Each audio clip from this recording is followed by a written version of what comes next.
So it's time to build an FIA Appendix K mini race car. We're pulling the mini out.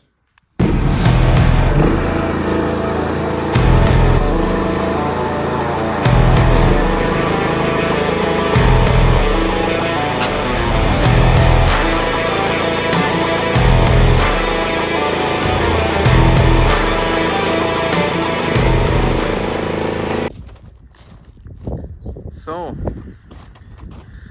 welcome to the build officially, and we have our 1967 Mark 1 Mini CDK built in Ireland, automatic, even quite rare. Nearly, some people say it's rarer than Cooper S, out of the shed. And this car has not been on the road since 9900, and we're going to try to restore it into a 1293 Screamer. You can just see how rusty everything. I've been spraying everything with this, everything in my sights, absolutely everything. I don't care right or wrong, it's getting sprayed, because it is probably going to get taken apart and come out. But it's not too bad, the shell. Obviously needs a floor, some bits and pieces here. As you can see, obviously A panels, boot floor, rear valance, all the normal mini stuff. So it's actually not too bad. But we're not afraid of it. And looking forward to the build. Hopefully we'll get a better setup as we go along, as we strip it down, and different people will do panels and fabrication, roll cage, stuff like that. We'll show you a quick look inside as well. So I'm guessing it's an 850 automatic gearbox.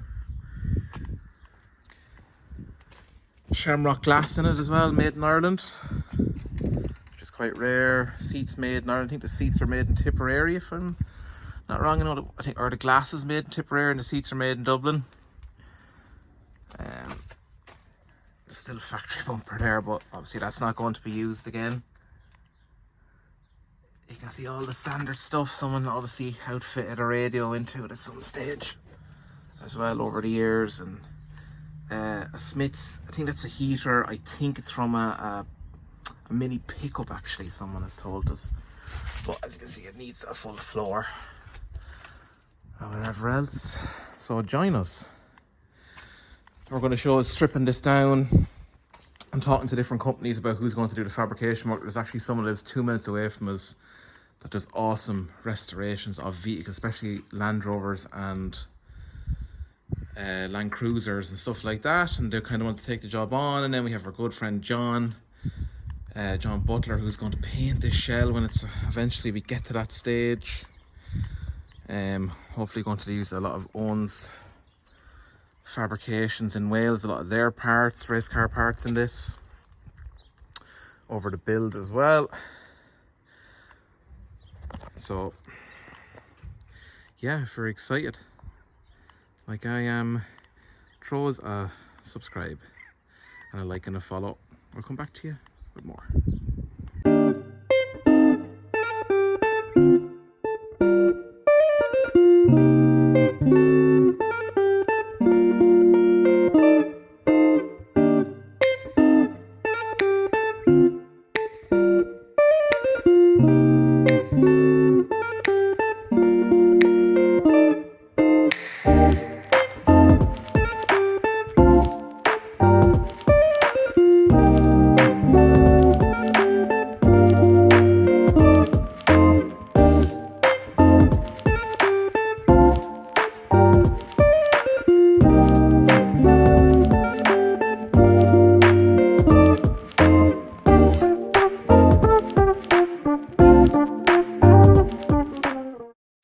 Been hacked into, it looks like.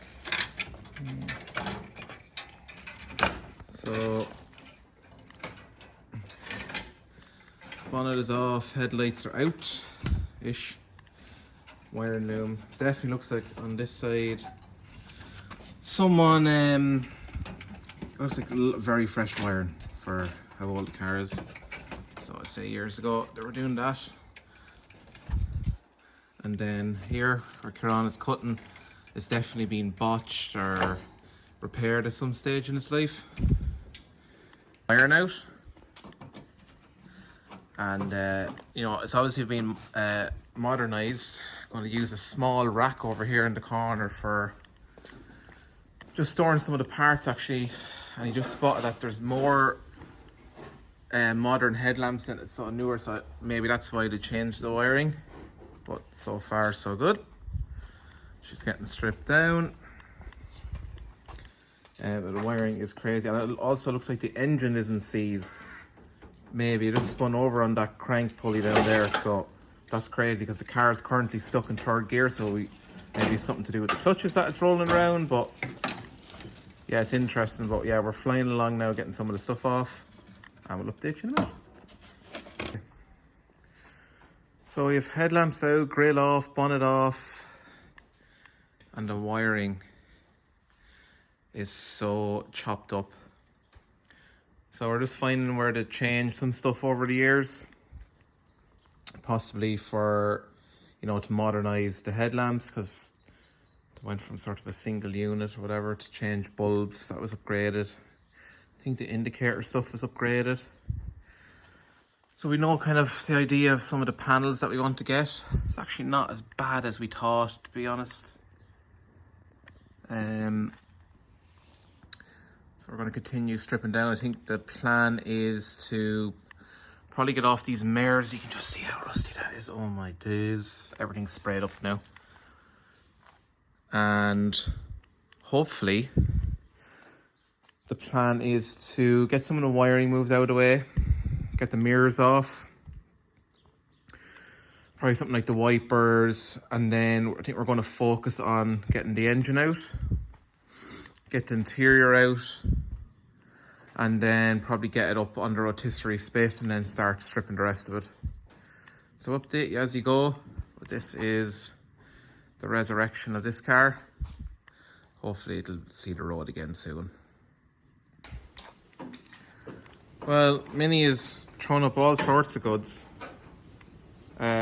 We just found, if it'll focus, there you go, 200 staples in between the radiator and the front wing, because, you know, why wouldn't you want those just hanging around while you're driving around? What the hell? Currently trying to get the radiator out. These bolts are absolutely buried. Oh god, it's been so long since we actually built the other Mini, which is not here at the moment. Can't even remember, but struggle on.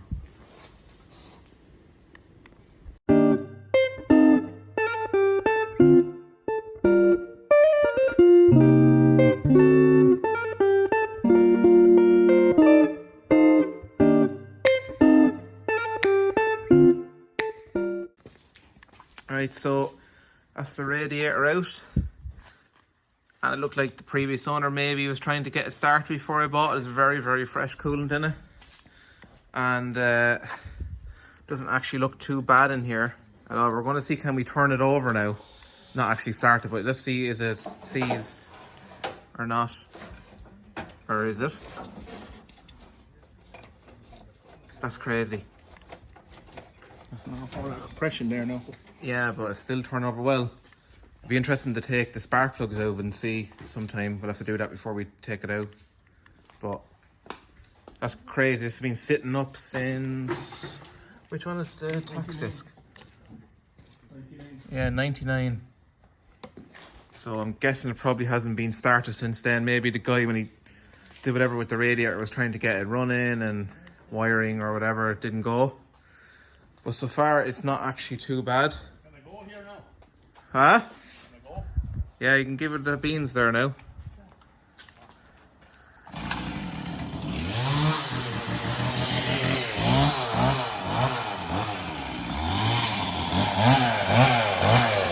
We're in trouble now.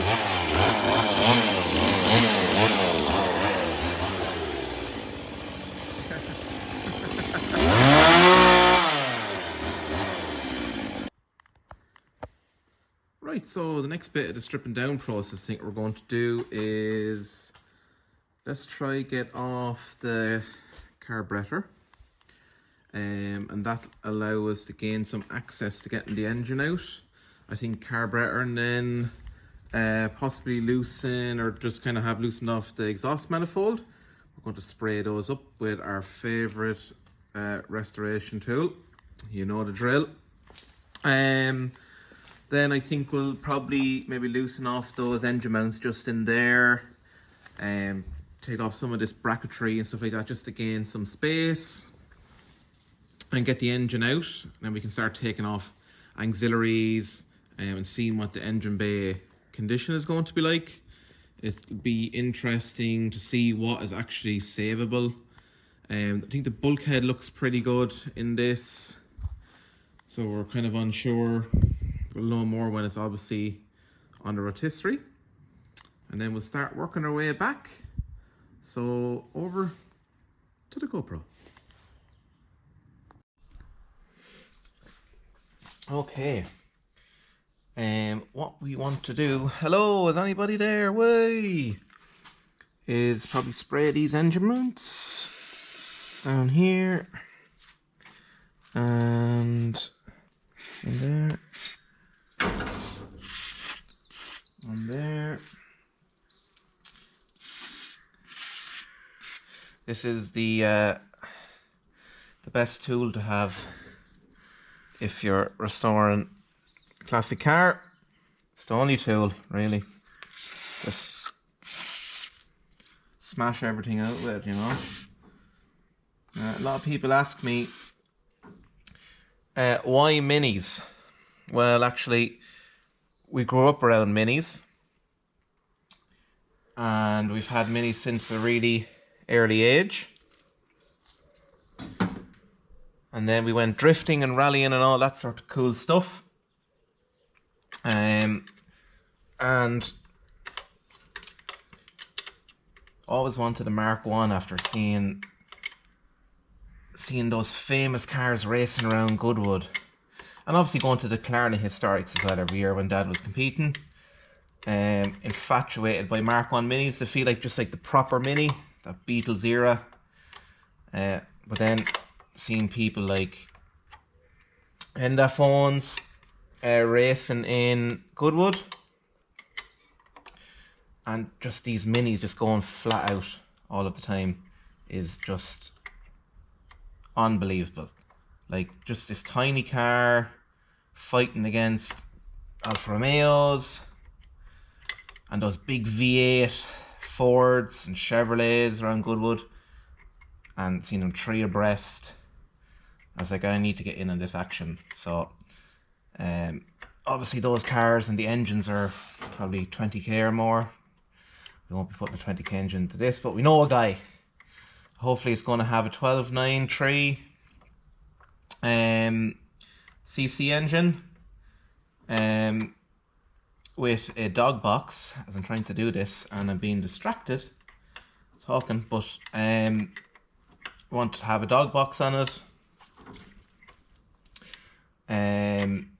Good horsepower, lots of race car parts, full cage inside, welding cage, and then we're going to base the original Irish made interior,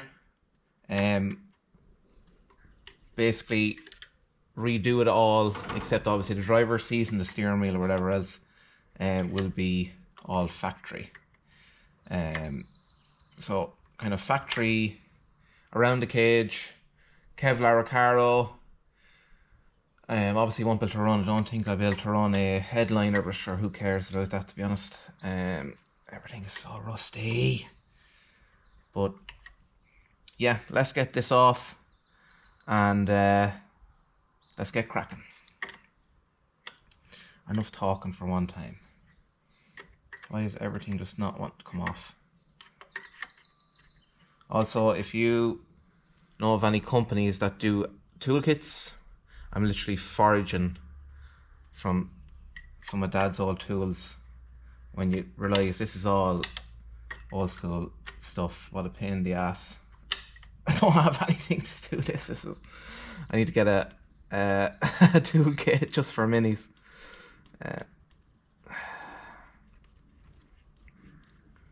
Right, that hasn't been off since 1967.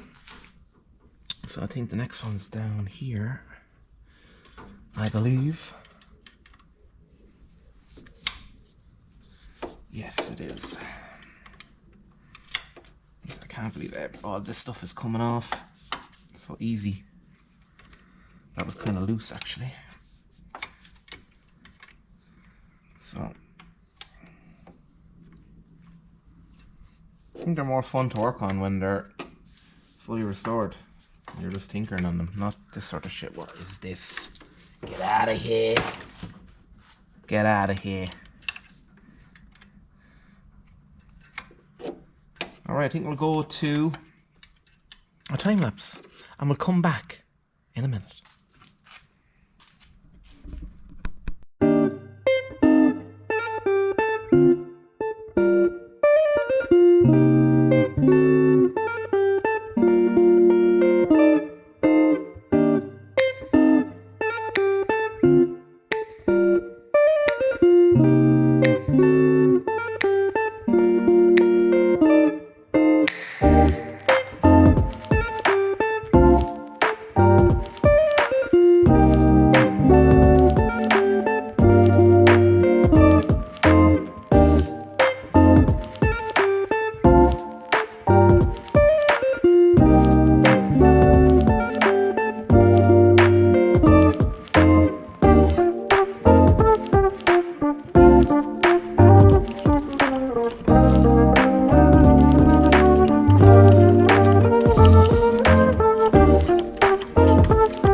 Flying along, we have the carburetor finally off, and as you can see from these bolts, they have not been out since new. They are very clean, and these are very tight. I don't know if they're bent from being on there. Something really interesting as well, you can see an original complete knockdown sticker on the rock cover. I just sprayed it there. So hopefully I'll get to clean this up. Maybe we can restore it. Dad got this off. It was absolutely betting there, stabilizer. So I think the plan is to take the exhaust off now, and anything else that's close, and we'll check. And as I said a million times this video, I said it in the introduction to this little bit, we really need a toolkit. So if anybody can recommend a toolkit for the minis, it's been such a long time, because everything's for Japanese drift cars and so forth and so on. So we'll come back in a second with an update and see can we get this exhaust off and move on to the next step.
Okay, progress made.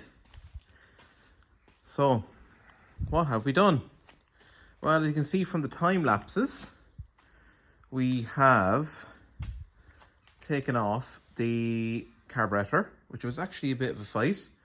Needed a bit of hammering. We got off the exhaust at the back. We were going to actually take off the manifold, but silly me, it's actually just way handier to lift the engine from this. Forgot about that. So we've taken off the exhaust, just disconnected that, cooling fan and the water pump little pulley thing, and a bottom bracket down here for the engine mount to get in at that. So that's way more space allows us, which is really good. We're happy with that. You also have off the engine steady, which was completely rotted, as you can see from all this hardware. So a few little pipes and bits like that, but we're flying along, guys, at doing this. So, you know, you're going to see some of the edits. It's not going to all be one day. We kind of spend an hour or two, come back to it and enjoy the process. So I suppose next thing we need to do is get it up on jack stands and get the engine crane out and ready to go. Let's take off some other bits and pieces, nothing major, and then let's get this engine out.